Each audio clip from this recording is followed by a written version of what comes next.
China this morning has announced a preliminary anti-dumping duty on Canadian canola imports. It'll have a major impact on this province. Colton Prale is standing by following this for us. Yeah, Daryl, bad news for canola farmers today. What many feared was coming has now officially arrived. Almost a 76% anti-dumping duty. The sudden collapse of a market that once seemed stable can transform prosperity into crisis in an instant. When one nation holds the power to determine the fate of an entire crop, livelihoods teeter on the brink. This is the reality that Canadian farmers face today. For them, this shock is more than just an economic challenge. It's a test of resilience, strategy, and survival. What is unfolding now is not simply a trade disagreement. It's a critical juncture in the future of Canadian agriculture. Will this be the moment Canadian agriculture falters? Or will it serve as a pivotal turning point where crisis transforms into an unexpected victory? Let's break it down. Canola is not just an ordinary crop. For Canada, it represents a fundamental pillar of the economy, far more than fields of yellow flowers stretching across the prairies. It is a cornerstone of the economy, bringing in nearly $12 billion annually, providing livelihoods for thousands of farming families. Rural communities rely on its success, while national trade statistics show its global importance. To outsiders, canola might seem like just another agricultural product. In reality, it is an engine of influence that grants Canada considerable leverage in agricultural markets worldwide. That's why any disruption in exports feels like a blow to the entire national economy. These numbers don't only reflect revenue. They reflect trust, stability, and Canada's position in the global economic system. When China imposed an anti-dumping tariff of nearly 76% on Canadian canola, the impact was immediate and severe. This tariff targeted one of Canada's most valuable exports, threatening billions in trade and shaking the foundation of farming communities.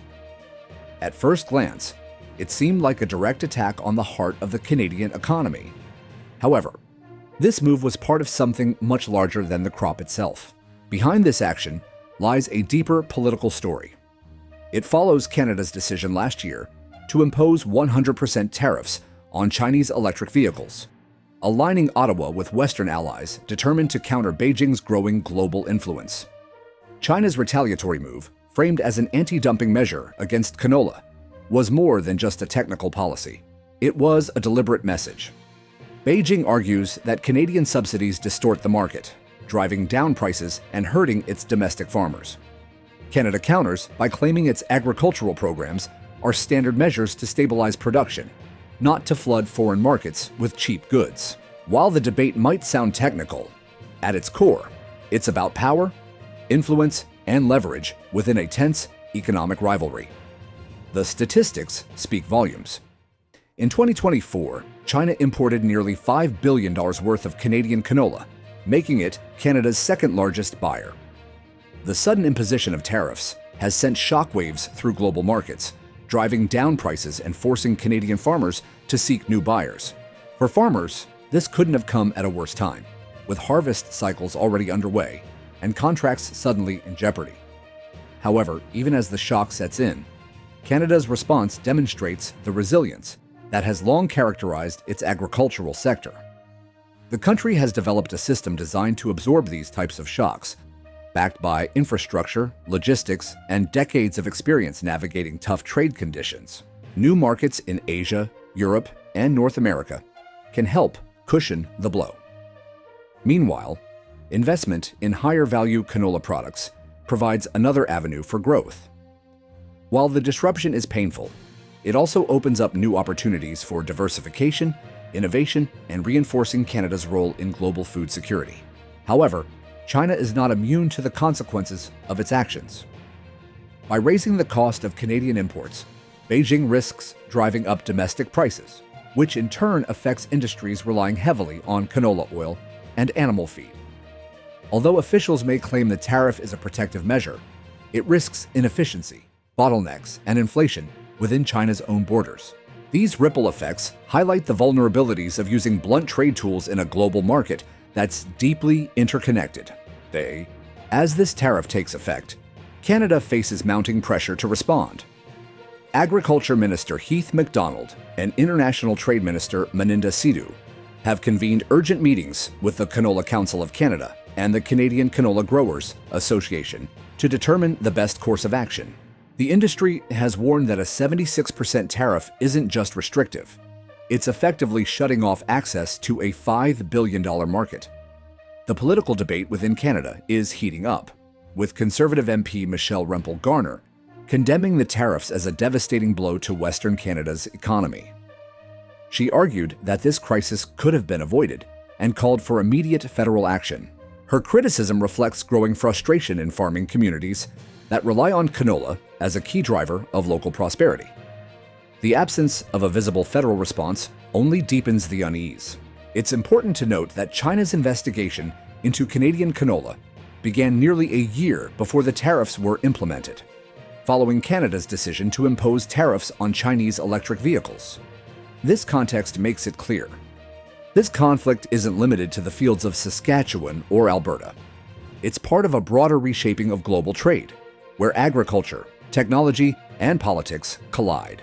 The accusation of dumping, flooding another nation's market with goods at artificially low prices, is central to this dispute. Canada rejects the charge, stating that its policies are transparent and aligned with international standards. The ultimate outcome of this trade battle, however, will not be defined by legal definitions. Instead, it will be determined by how Canadian farmers respond to this challenge. The question is no longer whether the industry can survive this shock, but how it adapts. While the immediate pain may be unavoidable, Canada's long-term future will be shaped by the decisions made today. By focusing on its reputation for high-quality production, forging new trade partnerships, and innovating through processing, Canada can shift the narrative from vulnerability to strength, rather than marking the end of a key market. This may be remembered as the moment when Canada recalibrated its agricultural strategy for a new global order. The canola fields of the prairie provinces tell a story that extends far beyond local communities. They reveal the interconnectedness of a world where a single policy change in Beijing can shift the price of food on shelves thousands of miles away. Yet they also highlight something fundamental about Canada itself, a nation that has the foresight to prepare for uncertainty and the adaptability to survive when global trade rules change overnight. Canada's response to this crisis will resonate for years to come. If the country pivots successfully, its canola industry may emerge stronger, more diversified, and better positioned than before. If not, the costs will be felt across rural communities and ripple through the wider economy. Either way, the world is watching closely. This is more than a battle over oilseeds. The true measure of Canada's future lies in how it adapts, diversifies, and strengthens its role in a constantly evolving global marketplace.